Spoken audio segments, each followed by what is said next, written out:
అందరికీ హృదయపూర్వక నమస్కారం. శరన్నవరాత్రి ఉత్సవాలు ప్రారంభమయ్యాయి. ఈ దేవీ నవరాత్రి ప్రారంభ సందర్భంగా అందరికీ అమ్మవారి అనుగ్రహం కలగాలని, అమ్మ దయ ఉంటే అన్నీ ఉన్నట్టే అని,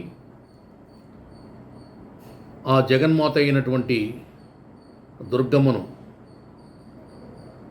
ప్రతి ఒక్కరూ కూడా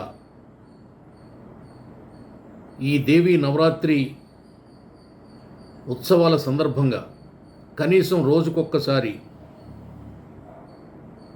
3 పర్యాయములు అమ్మా దుర్గా, అమ్మా దుర్గా, అమ్మా దుర్గా అని తలుచుకుంటే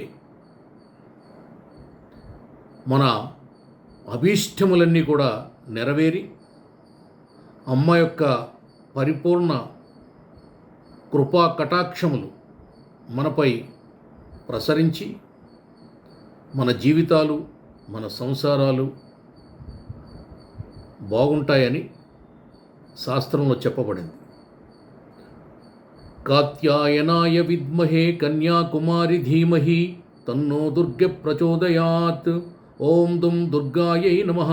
దుర్గే దుర్గతినాశిన్యై నమః. దుర్గే దుష్ట సంహారిణ్యై నమః అంటూ ఈ దేవీ నవరాత్రి ఉత్సవాల్లో భక్తకోటి అమ్మను ఆరాధిస్తూ తరిస్తారు. మనం కూడా అమ్మను మనసా వాచా కర్మణ పూజిద్దాం, స్మరిద్దాం, సేవిద్దాం. నమస్కారం.